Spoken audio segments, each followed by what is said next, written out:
to introduce to you Louise Fowler. Louise, our speaker this evening, she's had an extensive career and extensive leadership experience as well. She's very much a consumer champion and a brand marketeer. Louise started her career at British Airways, and I was intrigued to see she was the person who introduced the idea of beds on planes. How wonderful! First person to introduce the idea of beds on planes on an airline, which of course led to an industry benchmark. Posted to Johannesburg, she also ran BA's business in Africa, and then came back to the UK as Managing Director for Byram Airways, which she merged with two other regional airlines to create the British Airways City Express. She also headed BA's global marketing before switching industries. And as Marketing Director, she became Marketing Director for Barclays Business Bank, where she demonstrated the principles, and I think something you're very committed to, about putting customers first and how we apply that across the sector. She went on to become the Chief Marketing Officer at Britannia Building Society, leading a merger with Bristol and West, and became the Group Marketing Director at the Cooperative Banking Group before setting up your own consultancy company, advising service organisations on brand and customer.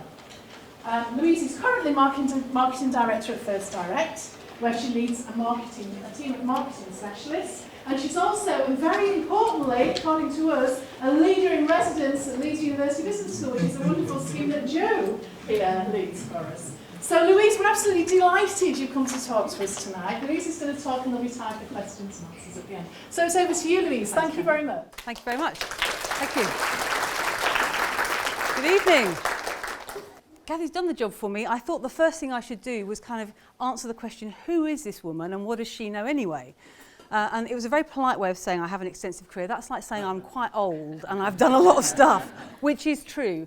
So I won't go through it all, but basically it's more than 25 years experience in consumer service brands, primarily marketing, but with general business leadership as well. And some of that's been leading businesses overseas, managing mergers and acquisitions, and now helping businesses to change their consumer marketing approach. So that's really how I got involved in my current assignment, which is with First Direct. Before I tell you what I think about this topic, I'm just interested in some of you. It's quite a big group, but I'd be interested in creative marketing strategies. That's a really grand title, and I was a little bit intimidated about talking about that title. But just call out a few thoughts that come to mind when you think about creative marketing. What does it suggest to you? What do you think about it? Anybody brave? Doing differently to the pack. Yeah, absolutely. Being different, key. Anything else? Maybe being controversial. Oh, I like that. Yeah, I like that. Being controversial. Yeah. So being different, being controversial. Any last thoughts? Creates a lot. Yes. Creates a lot. And as you say, for some value, so with purpose. Yeah, good. I mean, I think it's always helpful to start with a definition, and these are not my definitions. But if you look up dictionary.com, what it says about creativity is the ability to transcend ideas, rules, patterns, relationships, or the like, and to create meaningful new ideas, forms, methods, interpretation, etc. Originality, progressiveness, or imagination. I'm not sure I know what that means. It sounds complicated. I quite like this one from Collins Dictionary, which says it's characterised by the sophisticated bending of rules or conventions. And actually, I think that is a bit some of what you were saying over here. That goes to the heart of it. But the person who I think gets it best is Sir Ken Robinson. Has anyone here heard of Sir Ken Robinson? If you haven't seen his TED talk on creativity in education, you should. He is brilliant on the subject. And what he said is it is the process of having original ideas that add value. And that is a really important part. And when we talk about creativity in marketing and in business, that for me is what makes the difference. And we'll talk about that a bit more. So I'm going to bust some myths from you, and sometimes when I ask people that question, what is creativity and creative marketing, they fall into a trap. You were all far too intelligent to do that. You didn't fall into the trap, but had you, I would have told you about the trap.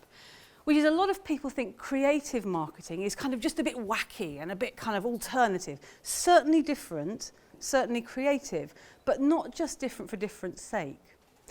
There's also a myth that creativity and marketing can only be done by a special type of person who is born with this amazing talent that nobody else can have. And that it is born from talent. It's born, it's not learned. And what I would say to those is that is utter rubbish. Okay, just to be clear about this. So it's not wacky and totally different from the sake of it. It is certainly different, but it is apposite. It is for a purpose. It is pure and true to what you're trying to say. It cuts through all of the messages out there. So the only point of being different is to stand apart and get noticed. And particularly, everyone should feel it speaks to me. So it's personal, it's relevant to me, it's not just a random message out there. Anyone know how many messages we consume in an average day at the moment this year? About 5,000 messages a day. So if you think that you or I as a consumer have the ability to read, absorb, analyse and decide which of those 5,000 messages are relevant to us or not, you're a better person than I am. I certainly can't do it. And so you have to be able to cut through and get noticed. It's not done by creative types, it's done by skilled professionals. And marketing is not, sometimes businesses undervalue marketing. Sometimes I've even heard it referred as the colouring in department. If you say that in a business I'm working in, I will get very cross.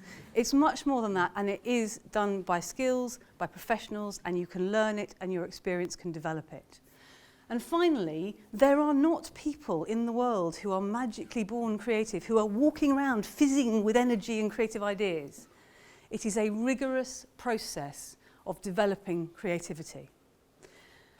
And in fact, I would go further to say that the most creative stuff, whether it's marketing or any other problem solving, actually the greatest creativity comes from the greatest constraint. The more tight and specific and precise you can be about the problem you're trying to solve, the greater the creative opportunity. Does anyone know who this man is? Matter of interest. If I tell you his name is Theodore Geisel, does that help? Probably not. He's also known as Dr. Seuss. Ah. And in 1960, Theodore Geisel, or Dr. Seuss, made a bet with his publisher. And the bet was $50, and it was that he couldn't write a children's book that would be breakthrough and that would sell a number of copies using fewer than 50 different words. He took the bet. He wrote Green Eggs and Ham. If you haven't read it, you should, even though you're not a child. It is a masterpiece. It doesn't use more than 50 different words, and it's sold 200 million copies worldwide. It's been translated into nearly every language in the world, and it's never been out of print since. Creativity comes from constraint. And creativity in marketing, well, I could ask you, what is marketing? I'm not going to do that. I tried it on some students earlier, and they were so good, they gave me the perfect answer. The answer not to give is it's making adverts.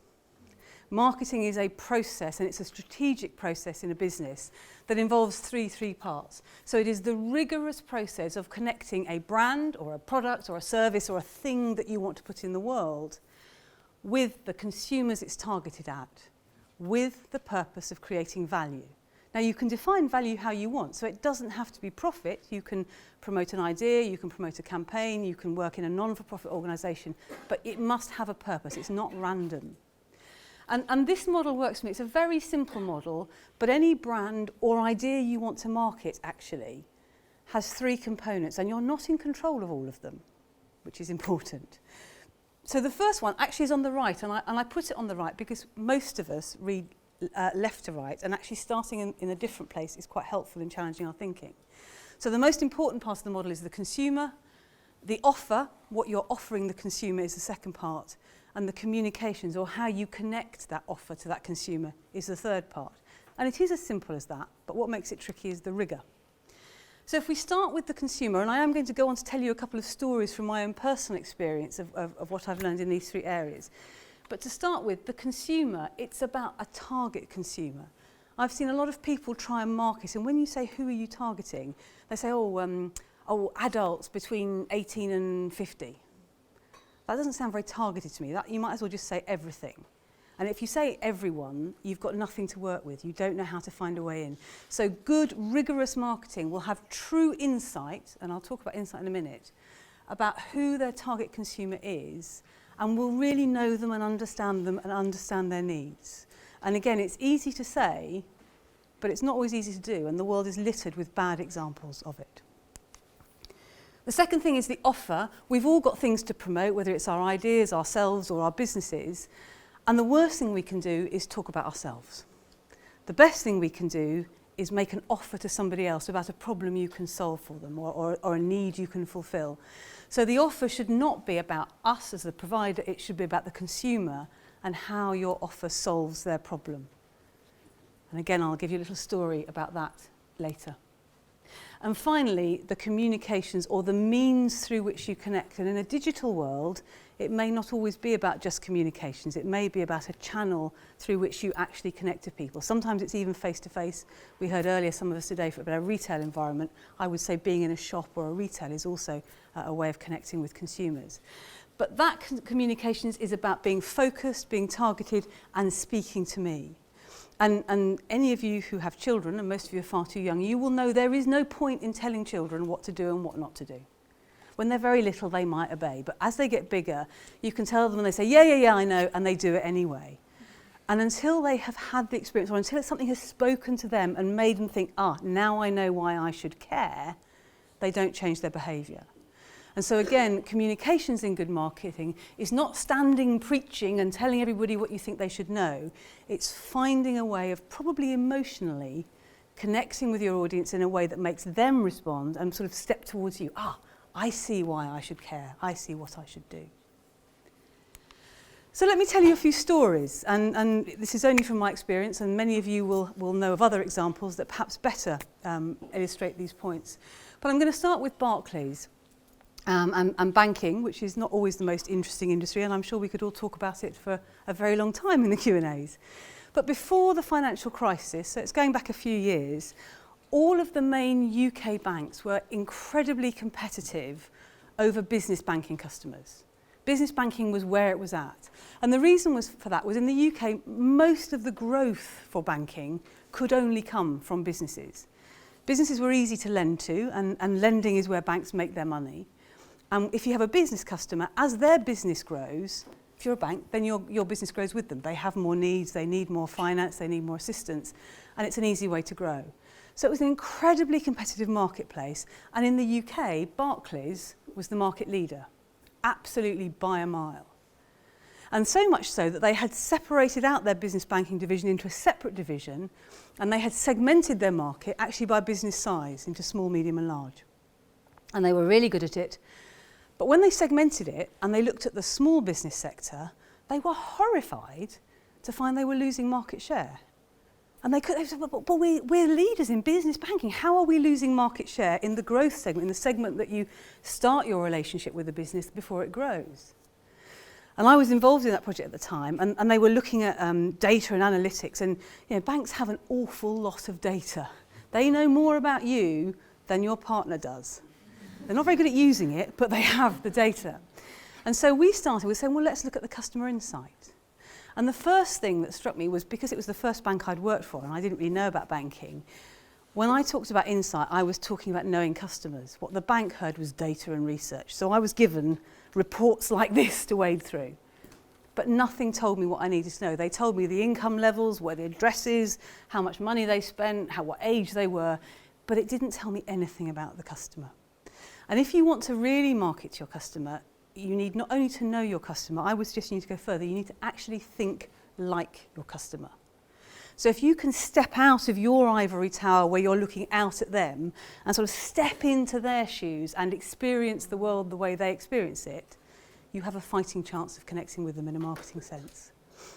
And so what we did at Barclays was we actually went around the country and we did some focus groups, and we invited small business owners to just come and talk to us. And we didn't ask them about their banking needs. We didn't ask them about their finance or their products. We just said, talk to us about your business. Tell us what's it like? How does it work? And we spent a couple of weeks going around the country listening, really listening. And that's where I think true insight happened. And I say, true insight is the blinding flash of the bleeding obvious. It's something that you actually already know, but you don't realise you know it, or you don't realise how transformative it's going to be until it dawns on you. And the nugget of gold we got from that exercise was, guess what? Businesses are run by people. And people are a bit emotional. They're not rational.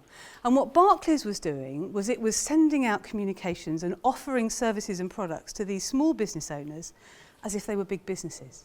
as if they had a chief executive and a finance officer and a treasury officer and a firm of accountants and auditors. These people were running their own business. Maybe it was a plumbing business, maybe it was a florist shop, maybe they were freelance graphic designers, or they ran a small taxi firm with maybe 15, 20 employees. They all had a turnover under £1 million. And the really important thing was how their business worked defined them as people. They didn't say, I run a plumbing business. They said, I'm a plumber. And being a successful plumber is whether or not I'm a successful man or woman, husband, wife, provider of food for my family. I define myself by my business success. So talking to me about the numbers and the rational stuff is not going to help.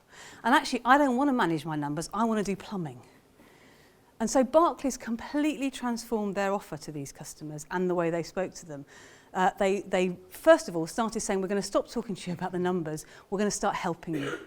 We did a relationship with the Federation of Small Business, ran seminars, workshops, and gave them tools, computing tools, to help take the time out that they were spending on the admin so they could do what they were good at, which was plumbing. They also talked to them in a way that they could relate to as human beings, not as finance officers. And Barclays even went so far as to completely reorganise its business and take the small business segment out of corporate banking and put it back into retail banking, which was the division that knew how to talk to people. So suddenly small businesses could once again use branches, paying in books, and talk to real people about human problems. And they went from losing market share year on year to a point that was quite worrying, I probably shouldn't reveal the numbers, to within 18 months turning it around and doubling their market share gains just by listening to their customers. So there were some lessons. Think like a customer. A good progress of some businesses is to start thinking about customers. That's good step one. But step two is to really try and put yourself in your customers or the recipient. Customer doesn't always mean someone who's buying something in this context, but the person who receives your marketing. Put yourself in their shoes. Know not only who they are and what they want, but how they feel, how they're going to react. And finally, really, really listen to them and don't make the mistake that Barclays did of confusing insight with information.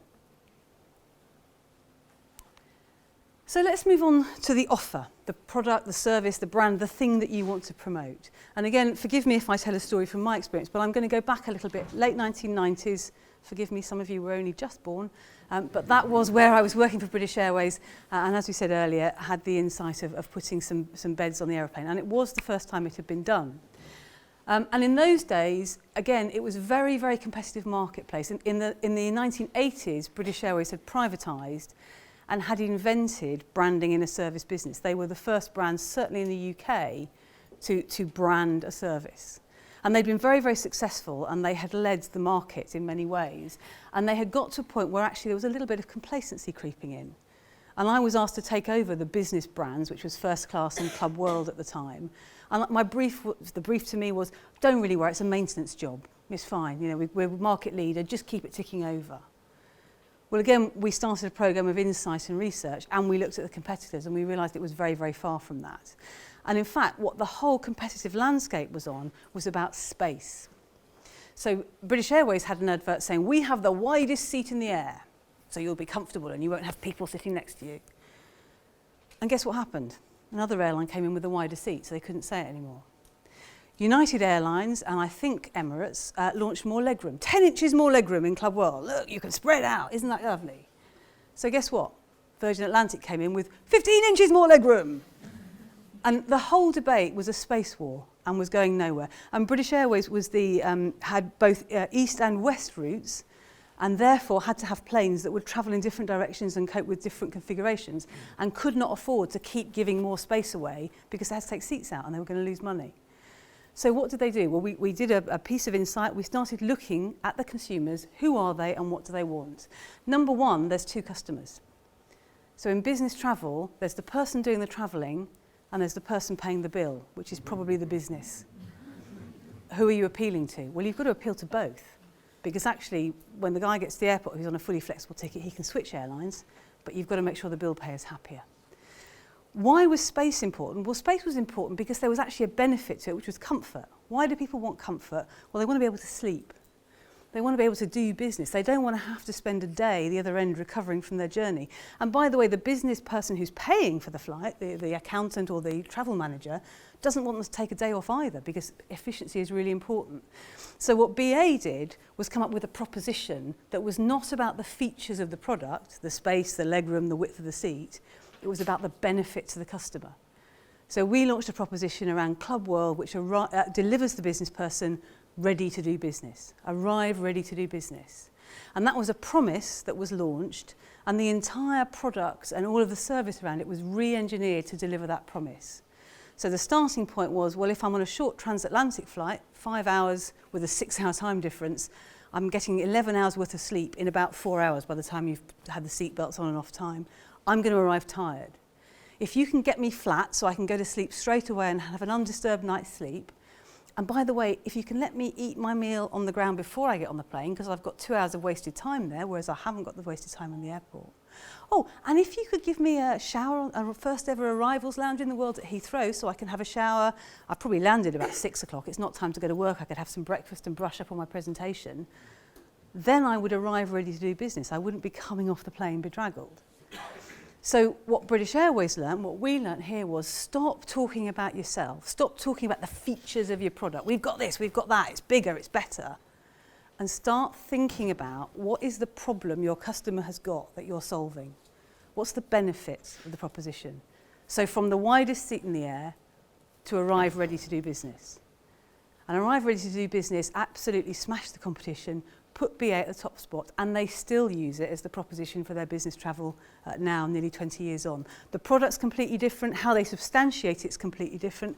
They've had to upgrade and re-engineer because the competitors are doing the same thing, but the promise is the same. And it works for the traveller, and it works for the person paying the bill. So when you're talking about the offer or the proposition, make sure you're thinking about the benefit. That's how the business cabin used to look when it was the widest seat in the air. That's what we replaced it with. A lot of people said you couldn't do it, wouldn't be safe, be too heavy, the aeroplane wouldn't take off, taking away too many seats. Again, by involving the right people and getting them in a room and saying, how can we do it? If we've got to deliver people who are ready to do business, we've got to give them somewhere to sleep, make it happen. One of the other things we did was we didn't listen to the industry norms. So we were told you can't do it, we were told it's going to be too heavy, the regulators won't let it take off. So we thought, well, who else deals with problems like this? Who has to find a high-spec luxury space that's very comfortable, that has multiple uses, that has to be light and safe? So we appointed a firm of premium yacht designers to design the interior of the cabin. Oh, you can't do that. Airline seat manufacturers need to be done. Well, we involved the seat manufacturers. They work together, but the yacht designers solved the problem. So again, creativity in marketing is not only thinking about how you can solve the problems for consumers, it's when you come against other problems in your business, how can you go round them? How can you break the norm and find other ways into that problem? Pinch ideas by all means.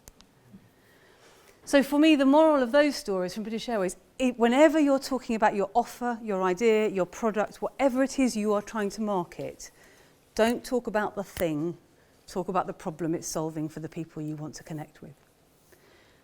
Steal ideas from other people with similar problems. Go out there and talk to people in completely different industries. Somebody I know who's also works at British Airways is a consultant, and he recently ran a workshop for compliance officers in a bank by inviting the referees of rugby to come into the room. Because in rugby, and some of you will know better than I, although I did watch quite a lot of the weekend, in rugby, the referee's job is to keep the game going, not to stop the game to enforce the rules. Sometimes he has to stop it because the breach is so great, but actually they play advantage, they play on, you've been naughty, but keep playing.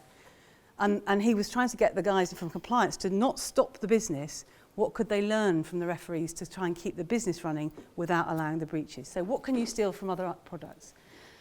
And finally, in British Airways, we broke the product down. It's a rather unfortunate expression, hard and soft product. But in a service business, you've got the physical thing, the bed, the catering, the check-in process, whatever. But you've also got the way people experience it. Because after all, actually in a service business, the consumer is going through your production line. They're not just receiving the product at the end.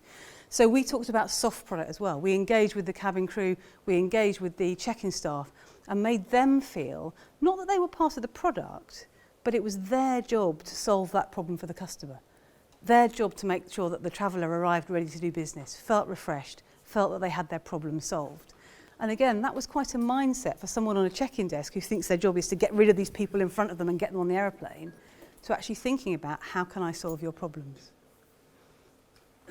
And finally, it's a proposition or a customer promise that solves a real consumer problem. And if the promise is good enough, it never changes. What the product or the details are behind it may change, but the actual promise should endure. And then finally, coming on to the communications or the way we connect with customers. My current job is working in First Direct. Has anybody heard of First Direct? So it's a bank, it's a UK bank, and it's a direct bank. It was the UK's first direct bank, launched about 26 years ago, 1989, and it was really revolutionary. So it was the first bank in the UK that had no branches. It is still the only consumer bank in the UK that has no branches, although there are many trying to launch at the moment using the internet, and I'm sure they'll be very successful. First Direct was truly different because it was open 24 hours a day. You can phone any time of the day or night. All of the call centres are based in the UK, and there is no press 1 for this, press 2 for that menu. When the phone rings, somebody picks it up and talks to you. And it was the directness that was new, but actually it was the quality of service that has really sustained it. As of today, we are still the UK's most recommended bank. And in 2 different surveys, we are the best service brand in the UK. And that's not just amongst banks, because frankly, that's not a very high standard. That is amongst any service brand in the UK. We beat John Lewis, haha. So, I love John Lewis. So, very highly regarded bank. Currently, we have a bit of a problem because the customers who know us absolutely love us. They stay with us and they've bought everything they can have from us. So how do we grow? Don't want to lose them. Some customers here tonight say, love you, thank you, keep it going. But I've got nothing left to sell you because you've got it all. So what we have to do is attract in some new customers, possibly slightly younger customers who are starting out on their life and want help with their life problems. And not having branches, it's kind of hard because nobody walks through the door. We have to go out and attract them. So this is a communications challenge. And First Direct launched our brand 30 years ago, and we've stayed true to it today to try and be a bit different. We say we're the unexpected bank. What we do is pretty much the same as what all banks do, except we don't have branches. But the way we do it is different. We have a bit of a personality. We used to say we're cool. I don't think it's cool to say cool anymore, but when it was, we were. So what First Direct has tried to do is solve a problem, again, by talking to consumers. And I'm going to talk about mortgages because it's a really boring subject. And when you think creative marketing, and you know, I did my marketing training and I wanted to go out there and we looked at the likes of Coca-Cola and Nike and all the fantastic, exciting brands. To find out your marketing mortgages is a bit of a come down. But it's a great product because actually, particularly young and inexperienced people, first and second time buyers of the home, people in their late 20s, early 30s, are not interested in buying a mortgage. If you go back to who's your consumer and what do they care about, they don't want a mortgage, they want to buy a house. They want a new home, they want to move in, they want the excitement of owning somewhere to live. And so trying to talk about a mortgage is a bit boring. And so what we've tried to do is get upstream in the consciousness of these people at the time that they start thinking, can I afford to buy a house? Can I afford to move out from home? Should I do it? Shouldn't I? What's involved? And actually start talking to them in a slightly different way, not promoting our own products and services, but giving them some things to think about to help them make those decisions. And I'm just going to show you a couple of videos which we have produced recently, and I have to come and click for this, to start helping with that problem.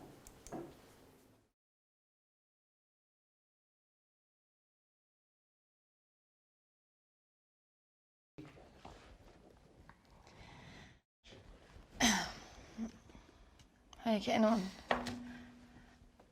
Dad is helping me to make a list of what happens when you buy a house. The journey. Actually, can we get a move on with this? Because, you know, it is Saturday night and it's you and me, and we've got the box set marathon, you know? Start saving for a deposit. This can take a long time. 3 years. You love having me here. 3 years. I mean, I'm, you know, take it or leave it, frankly. Work out the other costs, so conveyances, stamp duty and moving. Important, very important. Find and use online tools to give you a guide to sort of how much you can borrow. Online tools, she doesn't mean bankers there, she does mean, in fact, a calculator. This is for a bank. No offence. Research where you want to live, So work out what you want from a house and get a feel for what you can afford in your area. You can research that online, or you can go around your area, you know, looking at places. But don't loiter. Oh, make friends with the local estate agents. Or get a parent to talk to. Yeah, I'm looking for a house, not a husband. Well, you know, I mean, she's not getting any younger, so if you're a lonely estate agent, her mobile phone is 0879. Look at a few different houses, and if you find one that you love, then make an offer. Yeah, but don't be afraid of making an offer lower than the asking price, you know. Negotiate, or get an expert to do it for you. The negotiator. That is so creepy. It's sexy. Oh, Dad, don't. What are you... That is so embarrassing. It's a thing. Stop doing that. Agree the price, subject to contract. Oh, and don't get divorced a couple of years afterwards, because you could really end up losing out. How is your mother, by the way? Research mortgages. Oh, which can be done with online research. I want to talk to someone. And with First Direct, I can talk on the phone with a mortgage advisor who advises me which of their mortgages is most suitable for me and takes me through an application. Or you could talk to your dad. Yeah, if he is a qualified mortgage advisor, but mine isn't, clearly. OK, so your mortgage lender will arrange a valuation. You should do your own survey and read it. Choose a conveyancer to carry out the legal work, and once everyone's happy, then you can exchange contracts, complete, and move in. What she said.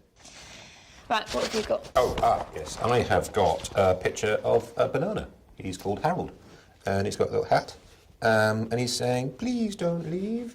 Daddy doesn't know how to eat bananas. Oh dear, that's interesting. I didn't expect that to happen. Well, there's no reason to say that, Harold.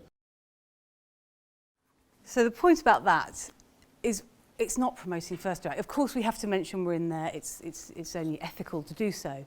But don't start trying to tell your customers what you've got and what you offer. Be useful to them and start engaging in the conversation when they're starting to think about it. That's been about on social media. It's had a huge response, and actually we've had a lot of people call in off the back of it, not even saying, do you do mortgages, but starting to engage.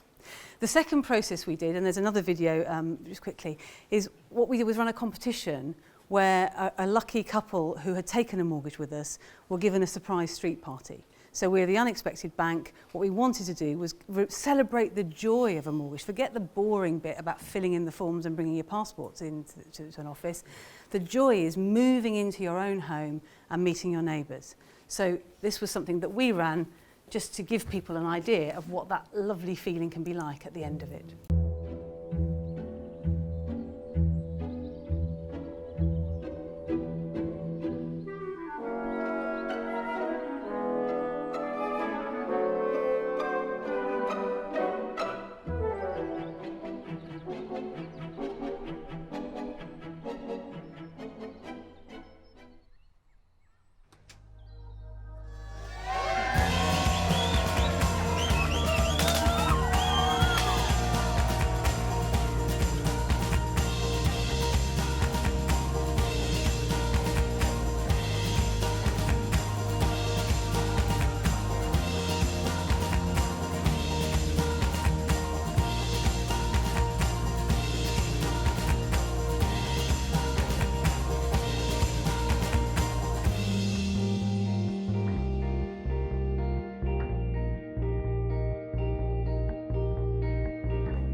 So again, not trying to ram First Direct down your throat, clearly just associate ourselves with the benefit of having the mortgage. And finally, you have to kind of get into advertising. I mean, ultimately, that is the end product of what we're doing here. And so again, trying to talk not about the product, but about the benefit. So as I said to you, one of the things that First Direct is different about is you can phone in the evening. You don't have to come in office hours. You don't even have to come into the branch at all. So whilst nobody really wants to get a mortgage while they're sitting in their pants, what that is a metaphor for the benefit, which is you can do it in the comfort of your own home. Nobody's going to be judging you or looking at you. You can just pick up the phone or do it online, and you can do it in the middle of the night if you want to. We've also talked about how difficult mortgages are to understand. Those of you in the UK who've seen advertising will know that an APR is an interest rate that every financial brand has to talk about in their ads. But nobody knows what it is. The regulator requires it. So actually a slightly irreverent ad that says you don't know your APRs from your elbow, playing on a slightly ruder phrase in English, it gets noticed, it cuts through, and what it's saying is don't feel stupid, nobody does. Just phone us and talk to us and we can help you with it. And finally, yeah, you have to talk about price. And this is a very boring ad with lots of regulatory and compliance stuff on it, and it gives you the price. But again, it doesn't talk about the features, what it talks about the benefit. So every mortgage, when you first arrange it, includes a fee. Not only are you borrowing a huge amount of money and paying back interest, you have to pay a fee up front. So we waived the fee as an offer, and as a way of communicating that, we just put in this slightly tongue-in-cheek word about don't like the F word, we don't have fees. So again, it's not focusing on we give you this, you pay that, here's the features of our product. It's about trying to help the consumer understand the benefits to them.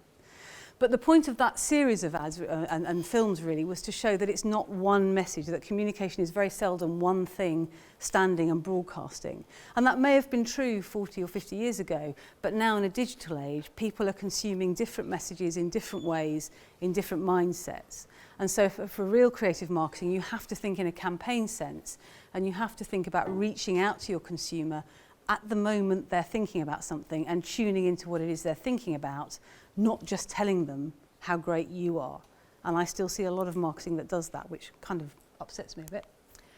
So not only is the communications about thinking who you're trying to speak to, which is about the first part consumer, but it's also having put yourselves in their shoes. What do they care about? What are they thinking about? What are they worried about? What's the problem they need you to solve? And then how do you make them respond? That's for me. As I said at the beginning, what you want them to do, instead of you going and grabbing every customer, because you won't be able to get to them, is you want to put something out that makes them walk closer to you, that makes them feel emotional. We can all think about brands or messages we felt emotional about. Yeah, I want that. That feels like me. And it's quite hard to do, but you will never do it if you just talk rationally about the features or what you offer or the price of what you offer. So be visible and present where they are, in social media when they're researching how to buy a house, or in the press, when they're in the financial press when they're looking at the mortgage prices. Talk about them, not you. What do you need, not what have I got? And be appealing. So tone and personality is really important. And if nothing else, I think that's what categorises a great brand, is the personality it projects and the way it encourages people to feel emotionally engaged with it. So 3 stories from my career, just very briefly. I felt I needed to put the D word in here somewhere. But I don't know if it really makes a difference. So everything that you will study and learn and everything every business is worried about at the moment is what digital is doing to marketing. But I suppose the truth really is it's just another channel. It's just another way of getting to market. So if you remember back, marketing is simply a way of connecting consumers with a proposition. Digital is just another pipe between those two, like the phone, like a shop, like the TV advertising. So actually, I think we can massively overcomplicate it. And there are many, many consultancies out there making millions, overcomplicating it and then selling a solution to businesses. But of course, it is a slightly different channel. So it's not just the same. All the same principles I've talked about tonight absolutely apply, whether you're talking digitally or any other medium. But it is more immediate, it is more complicated, it is more democratic, and it is much more two-way. So the days where brands can stand up and preach, one way, aren't we great, have gone. And knowing that and understanding that and applying these 3 principles about consumer, offer, and communications in that world needs a little bit more thought and a little bit more sophisticated bending and breaking of rules. So in summary, creativity is not a gift some people have. You all have it. If you bring 500 5-year-olds into a room, every single one of them is packed full of creativity they haven't unlearned yet. It is from a process that we can all practice. It's not wacky, random, bonkers ideas, although sometimes there are those and they work well. It has to serve a purpose. And really clever marketing, in my view, is born from constraint. And those constraints come from how precisely you define the target audience and the insight you have about them, how you constrain yourself to talking about the benefit to the consumer, not everything you want them to tell them about yourself, and finally, how you constrain yourself to communicating clearly and simply with personality. So if I leave you with nothing else this evening, I hope I leave you with those thoughts, and I'd be really happy to have a bit of a discussion if you've got time later. Thank you.